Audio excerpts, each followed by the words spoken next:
not one but two call stories. I don't know if you realize the one in Isaiah is also a call story. And here we get Simon Peter's.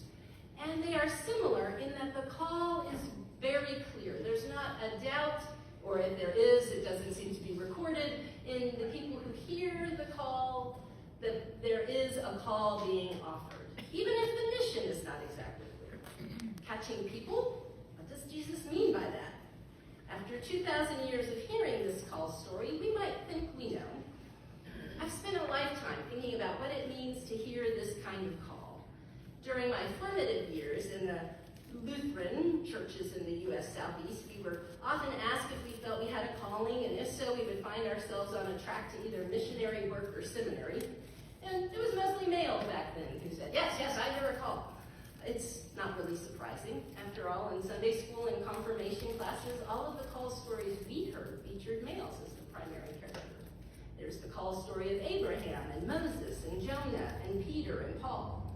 And historically, people who didn't look like Peter and Paul were not allowed to follow a call into ministry. And the idea of a call has almost always been the same. Drop everything, follow Jesus, abandon your work, your life, your families, go, make disciples. It was never stay and make disciples. It was always go. The call would be worth the sacrifice. And in my formative years, we were always told of how extreme that sacrifice might be, particularly if we wanted to do missionary work. I look back at my Sunday school teachers and I think, how interesting that they often stressed martyrdom to us. And that is an interesting way to try to note the faith formation of young people. And over the past 20 years, I have again been thinking of the nature of call and sacrifice as I researched seminaries until very recently, and I mean like until COVID happened.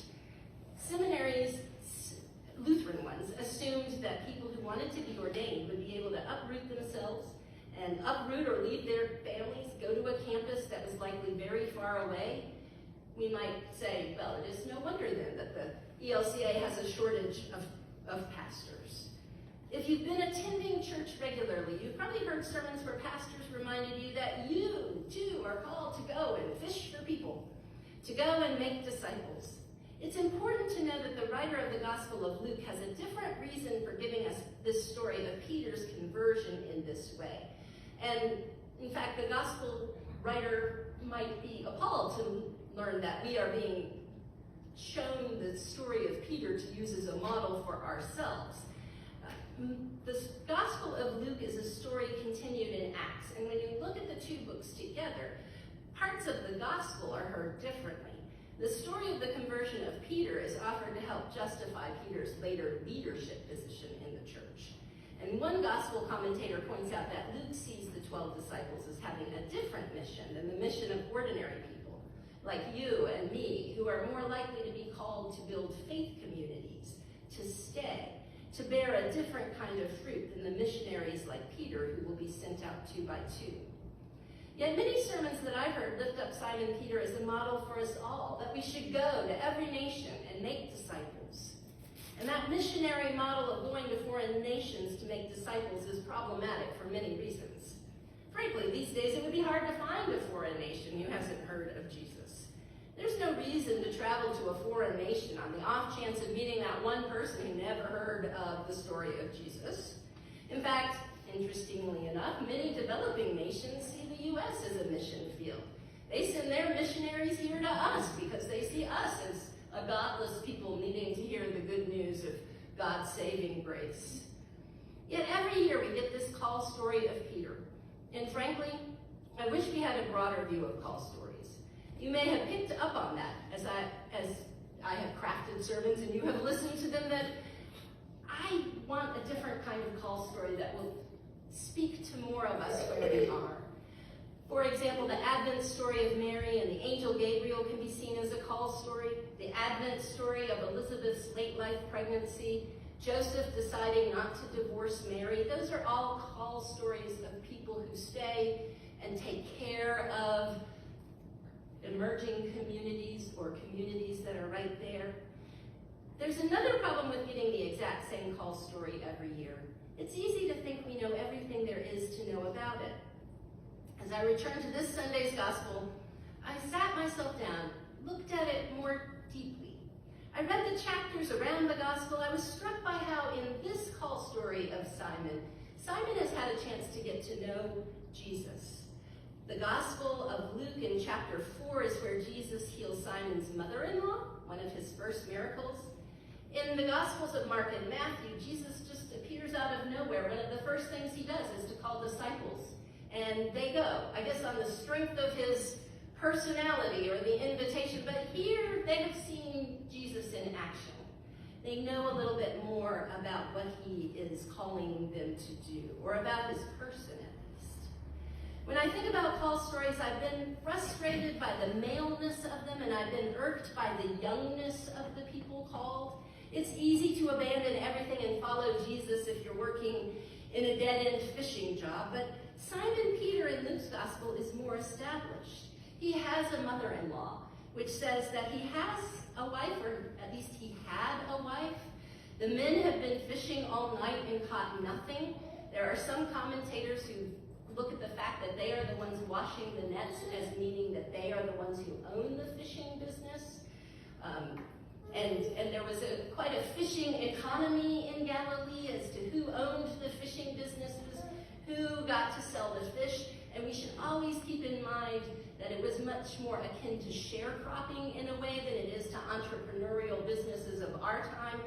They would owe a lot of money to lots of people above them, regardless of where they were in the fishing economy. I think of them washing their nets. The equipment needs tending, even if the work has amounted to nothing. I think about this scene, and I think about scenes from my own life, especially as a teacher. I try to think of a modern day equivalent, maybe the writing and rewriting of reports that I have often suspected will never be read. I think about the time I rewrote a report so many times that by the time we got to the final vision, I made the mistake of comparing it to the first version that I wrote. We had revised our way all the way back to what I had originally written. And some of this, I think this might be like casting your net again and again and coming up with nothing. And then along comes this guy who says, try again. And maybe the men in today's gospel are much more like us than they seem at first. Ordinary people doing ordinary, necessary work, even when they're no longer sure it's necessary or important, even when there aren't the results that they need there to be, whether that's students passing English classes, students staying enrolled in school, or a catch of fish that you can sell so that you can pay your taxes. Jesus tells them to go fishing again, to put their nets in deep water, and that might be a phrase that many of us miss, and indeed I had always missed it until just this week.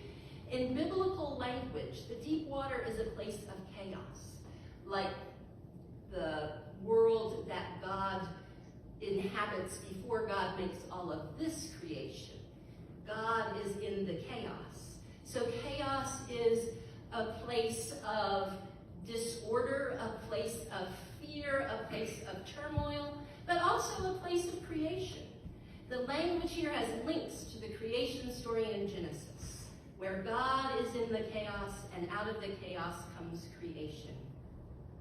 We have been living in a year that feels chaotic so far.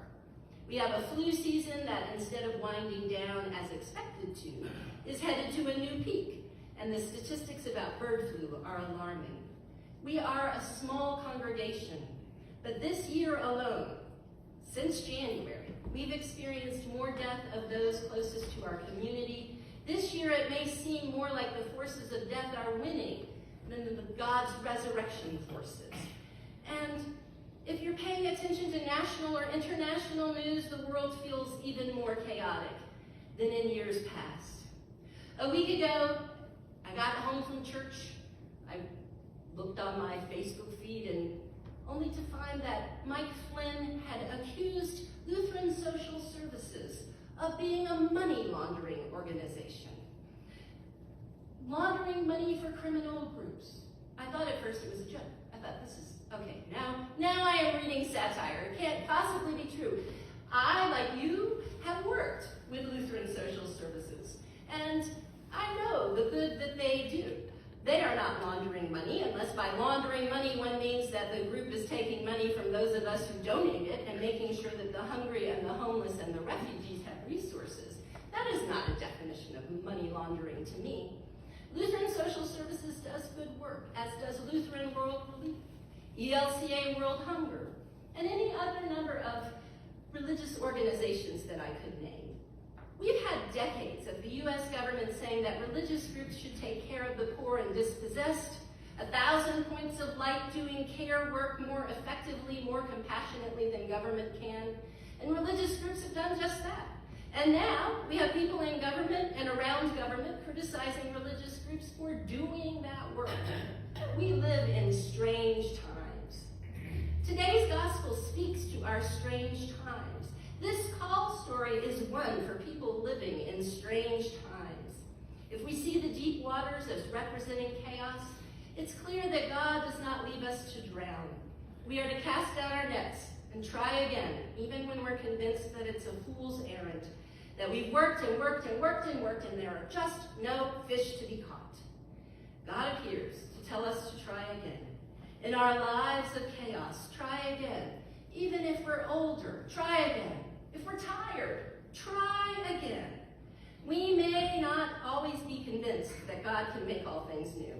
It may seem like there is only chaos and no creation left in these deep waters. But today's call story reminds us of all the times that God has answered by giving so much that the nets threaten to break, that we have to call in our fishing partners to help so that the overflowing abundance does not break the boat. In our current climate, full of the cacophony of chaos, in the deep water of our time in history, Jesus calls us to a different life and calls us to help others to find a different life. Listen to the call of Jesus. Look for ways to live out the gospel. Let us reinforce our nets and plunge them into the deep water. Let us pray for more abundance than we could have possibly imagined. Rather than drown in the depths of fear and despair, let us reinforce our nets, preparing for the abundance that God calls us to be ready to receive.